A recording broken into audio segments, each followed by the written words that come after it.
என்னை வாழ வைத்துக் கொண்டிருக்கிற யூடியூப் நேயர்களுக்கு என்னுடைய நன்றியும் வணக்கம். என்னுடைய உறவுகளே, ஒரு நாள் ஃபோன் வந்தது. நான் தான் டைரக்டர் பாலு வைத்தியநாதன் பேசுகிறேன் அப்படின்னு. உங்களெல்லாம் கேள்விப்பட்டதே இல்லைன்ட்டு அவருக்கே ஷாக்காக போச்சு. இல்லை சார், நான் டைரக்டர் தான் அப்படின்னாரு. என்ன விஷயம்னு. இல்லை, நீங்கள் ஒரு கேரக்டர் பண்ணணுன்னாரு. நான் யூடியூப்பில் பேசிகிட்டு இருக்காங்களா உங்களுக்கு தெரியுமா அப்படின்னு. தெரியும் அப்படின்னாரு. தெரியும் தான் கூப்பிட்ருக்கேன்னாரு.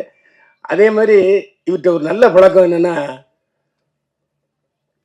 இந்த டயலாக் என்னங்கிறத முதல்ல வாட்ஸ்அப்பில் அனுப்பி விட்டுருவார். அதே மாதிரி சமீபத்தில் 2 டிவி சீரியல் நடித்தேன், அவங்களும் அனுப்பி விட்டுருந்தாங்க. இதனால ஒருத்தருக்கு வேலை போயிடுது. அசோசியேட் டைரக்டர் வந்து டயலாக் சொல்லி விடுப்பார்ல, அவருக்கு வேலையெல்லாம் போயிடும். அந்த டயலாக்கை அவர் என்ன எழுதியிருக்காரோ அப்படியே நான் சொன்னேன். ஆனால் அப்போவே சென்சார் கட்டு வரும்னு எனக்கு தெரியும். நான் அவர்கிட்ட சொல்லலை. ஏன்னா எல்லாம் நடந்த விஷயங்களே அவர் வசனமாக்கியிருந்தார். அதனால் இது இந்த மந்திரியை குறிக்கும், இது இந்த மந்திரியை குறிக்கும் அப்படிங்கிறது தெரிஞ்சு போச்சு. அது மட்டும் இல்லை, அவர் போஸ்டரில் மிகப்பெரிய பொய்யை சொல்லியிருக்காரு. யாரும் இந்த படத்தினுடைய போஸ்டரை பற்றி பேசவே இல்லை. ஏன்னா ஒருத்தர் பாரதிய போஸ்டர் போட்டிருந்தாரு, கீழே நாங்கள் அரசியல் பேசவில்லை இன்னும் போட்டிருந்தாரு. முழுக்க முழுக்க அது அரசியல் பேசுகிற படம். ஏன் அப்படி ஒரு கருத்துன்னு எனக்கு புரியல. ஏன் நாங்கள் அரசியல் பேசுகிறோம் போடுங்களேன். எதுக்குன்னா, நீங்கள் அவ்வளோ துணிச்சலா நாட்டில் உள்ள நடப்புகள், அது ஆளுங்கட்சியாக இருந்தாலும் எதிர்கட்சியாக இருந்தாலும் சரி, மாநில அரசாக இருந்தாலும் சரி, மத்திய அரசாக இருந்தாலும் சரி தாக்குறீங்க. நாங்கள் ஏன் அரசியல் முழுக்க அரசியல் பேசிவிட்டு நாங்கள் அரசியல் பேசவில்லை என்று சொல்றீங்க. இதில் எனக்கு முன்னால் ஒருத்தர் இதில் என்னை பற்றி நீங்கள் பேசவே இல்லைன்னாரு. நான் இன்னைக்கு அவரை பற்றி நல்ல தகவல் சொல்லியிருந்தேன். ஜீவாவை பற்றி. எனக்கு சொந்தக்காரர் அவர். இல்லை, இன்னொரு விஷயம் இருக்கு. அவர் ஒரு அரசியல் கட்சிக்கு பொதுச் செயலாளர். அது உங்களுக்கு தெரியுமா? யாருக்காவது தெரியுமா? அதான். ஏன் விளைக்கிங்களா? ஓ, அரசியல் படத்தில் நடிக்கிறதுனால அரசியல் கட்சியில் விளைக்கிட்டீங்களா? ஓ, அவர்கிட்டையும் அப்படியா? அதே மாதிரி இதில் முக்கியமான விஷயம் ஒன்று நான் சொல்லணும். மாநில அரசை கிளிகளையும் கிழிச்சாரு. அவருடைய தலைவரே திமுக சார்புல கூட்டணியில் ஜெயிச்சவர். இந்த பேச்சுக்கள்லாம் முதலமைச்சருக்கு போனா என்ன ஆகும்? நீங்க வாழ்வுரிமை கட்சி தலைவர், திமுக ஆதரவுல ஜெயிச்சவர், நீங்க எப்படி திமுக தப்பா பேசலாம்? நான் இந்த கேள்வி கேட்கிறேன். கச்சா அம்சான் போட்டு கிழிச்ச உடனே சரியா போச்சா? நான் சொல்றது, திமுக தயவில்லாமல் உங்கள் கட்சி தலைவர் எம்எல்ஏ ஆகியிருக்கிறாரா? என்ன சொல்றது? அப்ப எப்படி என்ன நீங்க சொல்லலாம்? நான் ஆதாரத்தோட தான் பேசுறேன். நான் எனக்கு ஒரு விஷயம் சொல்லுங்க.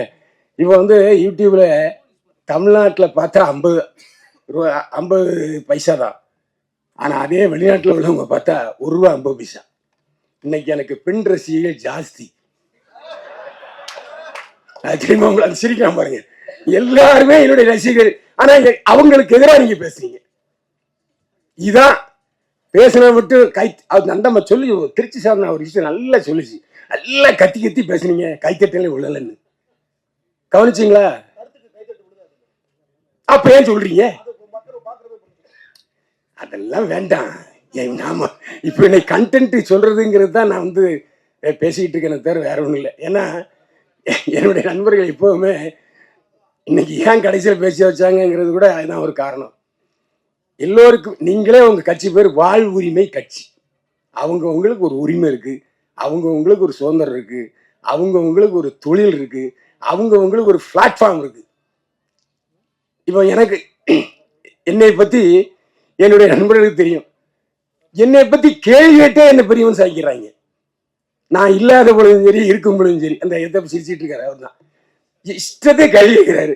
நான் அதே மாதிரி நானும் பார்த்தீங்கன்னா பேசாததை கூட தமிழில் வைக்கிறாங்க. அது ஏன் தப்பு இல்லை. தயவுசெய்து நீங்க என்னுடைய பதிவுகளை பார்த்தீங்கன்னா அவர் சொன்னார், அவர் தவறான தகவல்னு சொன்னார். சமீபத்தில் 5 பதிவுகளை நான் பேசியிருக்கேன். கள்ளச்சாராய சாவுக்குன்னு தமிழிலே வந்திருக்கு. சாராயம் காய்ச்சிறவனையும் விற்கிறவனையும் அரசாங்கம் தூக்கல போடியான்னு சொல்லியிருக்கேன். நான் பேசியிருக்கேன். அவர் பார்க்கல, நான் செய்வேன். அவரு நான் தப்பா பேசுனது மட்டும் பார்க்கறாருன்னு தெரியல. எப்படி அவர் சொல்லலாம்? நான் 5 விஷயம் போட்டிருக்கேன். அரசியல்காரங்கிற சேனலில் போய் பாருங்க, எல்லாம் 1 லேக் மேலே போயிருக்கு. சாராயங்காய் இன்னைக்கு இன்னைக்கு நீ அரசியல் பேசணும், நானும் அரசியல் பேசுனேன். இன்னைக்கு ஏன் கல் இறக்குறத அனுமதிக்க மாட்டீங்க? எல்லா மது ஆலைகளையும் வச்சிருக்கிறது ஆளுங்கட்சியும் எதிர்கட்சியும். எப்படி அவங்க வந்து விடுவாங்க? யாரும் கொஞ்சம் வாங்க வரீங்களா? அப்படின்னா அது அரசியல் ஆயிரும். இதுக்கு நான் சொல்ல வரேன்னு சொன்னா, என்னுடைய பதிவுகள் 20% மட்டும் பார்த்து விட்டு விமர்சிக்கிற இதே ஆட்கள் 100% பாருங்க. நான் தான் சொல்றேன், அரசியல்காரன் சேனல்ல 4 பதிவு போட்டிருக்கேன். 2 லட்சம் 2 லட்சம் போயிருக்கு. எல்லாமே அரசை விமர்சித்து தான். ஆளுங்கட்சி மட்டுமல்ல, எதிர்கட்சியும் சேர்த்து விமர்சிச்சிருக்கேன். இன்னைக்கு கூட பேசிட்டு வந்திருக்கேன். அதே மாதிரி இன்னைக்கு யூடியூப்ல அதிகமான வியர்ஸ் யாருக்கு இருக்காங்க தெரியுமா? ஒரு ரகசியம், சீமானுக்கு தாங்க அதிகமாக வியர்ஸ் இருக்காங்க. சீமானை பத்தி பேசினா மட்டும்தான் 4 லட்சம் 5 லட்சம் எகிருது. அது மட்டும் இல்ல, வெளிநாட்டில் உள்ள தமிழர்கள் எல்லோரும் விழுந்து விழுந்து பார்க்கிறார்கள். நாமளும் தமிழ் கட்சி சீமானை பத்தி பேசினா அவரு பேசினா. ஏன்னா பார்க்கிறவங்களுடைய டேஸ்டே வேற. பார்க்கிறவங்களுடைய டேஸ்டுக்கு நாம அட்ஜஸ்ட் பண்ணி தான் சிலரை போக வேண்டியிருக்கு. இந்த அட்ஜஸ்ட்மெண்ட்டுங்கிற வார்த்தையை தப்பா நினைச்சுக்கிறாங்க. எல்லாருக்கும் அட்ஜஸ்ட்மெண்ட் இருக்கு. உடனே நீங்க தப்பா நினைச்சு கூட இந்த அட்ஜஸ்ட்மெண்ட்டுங்கிற வார்த்தையை. எனக்கு நேரம் ரொம்ப அதிகமாக நான் பேச நினைக்கிறேன். இந்த அதே மாதிரி ஜீவா ஒரு வார்த்தை சொன்னாரு, காசே தர மாட்டேங்கிறாங்க நடிச்சா அப்படின்ட்டு. யார சொல்றாரு எனக்கு தெரியல. விளக்கு இது விதி விலக்கு பால் வைத்தினான்னு சொல்லணும். அவரு ஜீவானந்த் என்ன சொல்றாரு, கரெக்டா ஷூட்டிங் முடிஞ்சு எல்லாருக்கும் பைசா டான் அடிச்சார். உண்மையில எனக்கு கொடுத்தாரு. பேசின தொகையை கரெக்டா கொடுத்தாரு, எந்த சந்தேகமும் இல்லை. நான் ஜீவா மாதிரிலாம் பேச மாட்டேன். என்ன ஏன்னா அவர் பாதிக்கப்பட்டது நல்லா தெரிஞ்சுது. ஹீரோன்னு சொல்லி ஏமாத்தி விட்டாருங்கிறாரு அவரு. உண்மை இல்லையா? என்கிட்ட கதையே சொல்லல. என்னாரு எவ்வளவு அழகா ஒரு நடன காட்சி வச்சு விட்டுது, அதையும் பிடிக்கிட்டாரு. ஐயா அருமையா பேசுறீங்க. நீங்க தான் இந்த விழாவில் மிகச்சிறந்த அதாவது நீங்க வந்து ஔவையார் மாதிரி இல்லாட்டி தொல்காப்பியர் மாதிரி எழுதிட்டீங்க. நான் உரை சொல்லிட்டேன். அதான் உண்மை. இதுக்கு டைரக்டர் பதில் சொல்லுவாருன்னு நினைக்கிறேன். அது மட்டும் இல்லை, நானும் வச்ச சில விஷயங்களை ஓப்பனா பேசுறேன். ஏன்னா என்னுடைய காரில் தான் நான் போயிருந்தேன். என்னுடைய கார் தான் அந்த அரசியல்வாதி கேரக்டர்ல நடிச்சது. அந்த அரசியல்வாதி கேரக்டர்லையும் ஒரு எழுத்து விடாம பார்ப்பார். கமா போட்டா அந்த கமா போடணும். அந்த மாதிரியெல்லாம் ரொம்ப ஸ்ட்ரிக்டான ஒரு டைரக்டரை பார்த்து இப்பதான் பார்த்தேன். என்னைய ஒரு எழுத்து கூட மாற்ற விட மாட்டாரு. சாவடிச்சார் உண்மையிலே. ஏன் ஒரு டைரக்டர் அதாவது அட்ஜஸ்ட்மெண்ட்ங்கிறது அவருக்கு இல்லவே இல்லை. அதான் உண்மை. ஏன்னா இப்போ எனக்கு தெரிந்த ஃப்ளோல நான் வரணும்ல. உண்மை.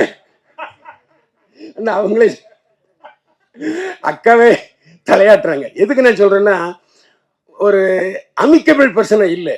ஏன்னா இந்த டயலாக்கு எங்க இப்படி கொஞ்சம் மாத்திக்கலாம். நோ நோ நோ இருக்கிற பேசு. ஆகா, நானும் ஜீவா வந்து சிலரும் ஜீவா என்னை சமாதானப்படுத்துவார். அண்ணே கொஞ்சம் அமைதியாருங்கண்ணே, அண்ணே கொஞ்சம் அமைதியாருங்கண்ணே, இப்படிதான் அவரு சொல்லுவாரு. எனக்கு அதனால அந்த ஒரு நாள் ஷூட்டிங் நடந்துச்சு. அந்த ஒரு நாள் ஷூட்டிங்லேயே நிறைய அசிஸ்டன்ட் டைரக்டர்ஸை பார்த்தேன். ஒரே ஒருத்தர் மட்டும் நான் வந்து அதான் ஜீவனந்தன் சார் தான் நினைக்கிறேன். அவர் தான் என்கிட்ட சொன்னார். அவர் தான் பாவம் வயசான ஆளுமே தெரிஞ்சது. அவரும் சொன்னார், சார் டைரக்டர் என்ன சொல்றாரோ அதை கேட்டுங்க சுத்தம் அப்படின்ட்டு. அதே மாதிரி மேனேஜர் மட்டும் பழைய ஆள்.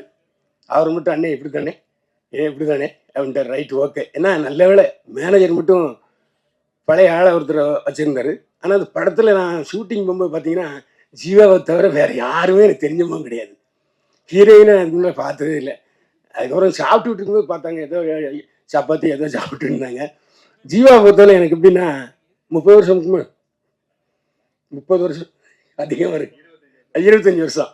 அதாவது என்றைக்கு லொல்லு சபா சந்தானம் ரிலீஸ் ஆகி போனாரோ அந்த இடத்துக்கு வந்தார் ஜீவா.